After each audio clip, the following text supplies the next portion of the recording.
Fighting a boss is fun, but being the boss is better. Here are 10 games where you are the boss. It may not seem very boss-worthy when you start out the game as a young bull shark that has trouble taking down a turtle, but after you take the time to grow and evolve, you quickly become a formidable species and eventually become the ultimate apex predator, where absolutely nothing in the water stands a chance, and everything from whales to humans and even other sharks are looked at as a snack. Once you're fully leveled up and have evolved all the way, you are undeniably a boss that leaves a wake of blood and carnage in your path.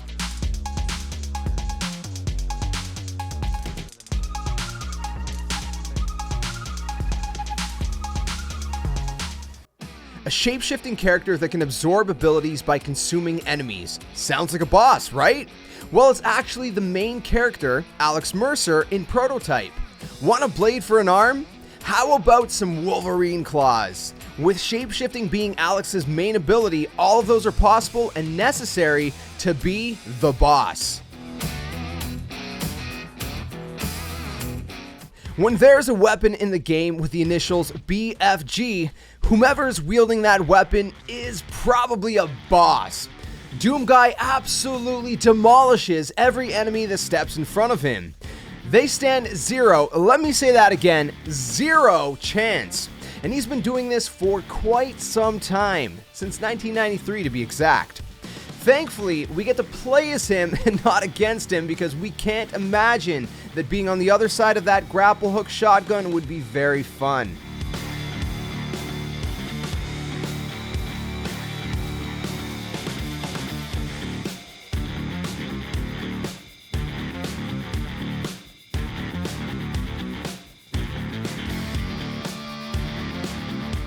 This is a story about revenge, as your playable demigod Asura seeks vengeance against his fellow demigods that have betrayed him.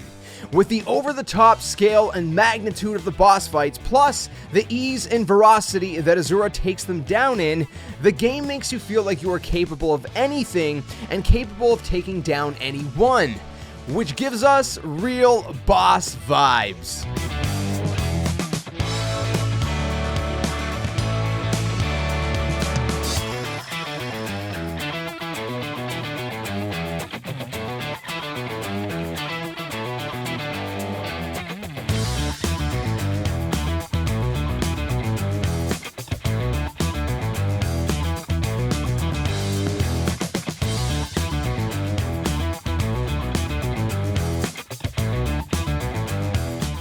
When we think of gods in video games, we think of almighty, powerful characters that are larger than life.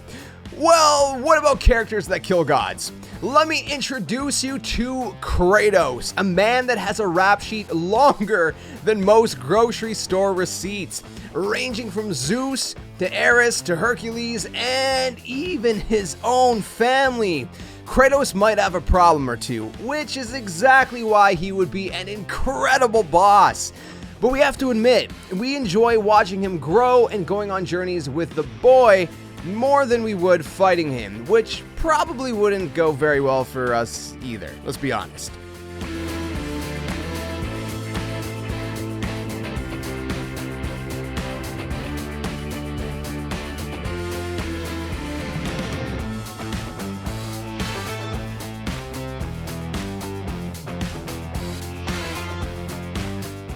This one is pretty self-explanatory. You, quite literally, are the boss in the game. Your job is to hunt down and kill the other 4 players. How you do this is up to you, as you have a choice between a vast amount of killers, all armed with their own special abilities and perks to make each one of them feel unique.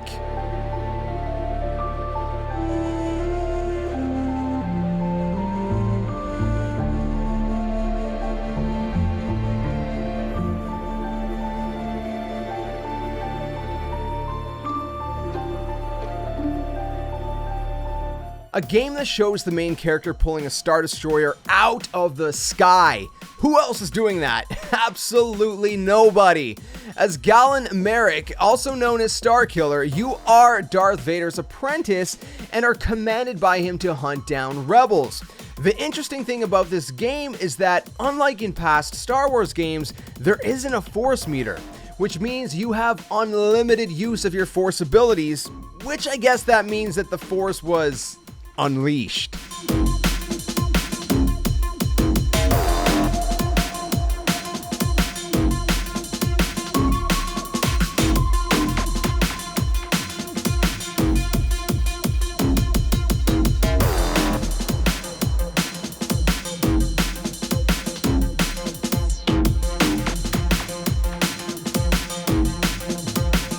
Usually bosses have these special powers that the player has no way of accessing or using, but in the Infamous series, your player is the one with the powers. From lightning hands with Cole to smoke and neon powers with Delsin, your enemies do not stand a chance. And let's be honest, it makes us feel like an absolute boss to be able to unleash these powers.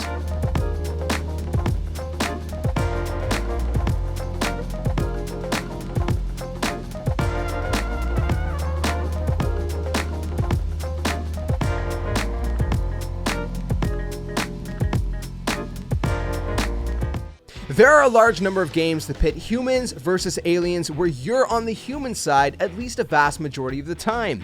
So it only seems fitting to flip the script and become the alien that, as the title of the game suggests, destroys all of the humans. You can vaporize them or fly around in your saucer if that's more of your style. You can also destroy entire cities, one of them being Washington, D.C. And anyone or anything that wants to do that is definitely giving off big boss energy.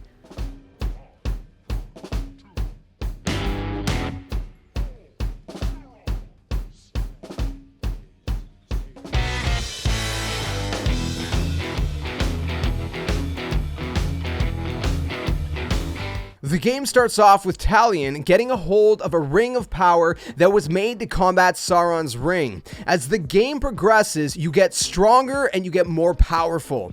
You build up an army until you are an unstoppable force, taking out orcs by slicing them up or by controlling their mind. If that doesn't say boss, I don't know what does.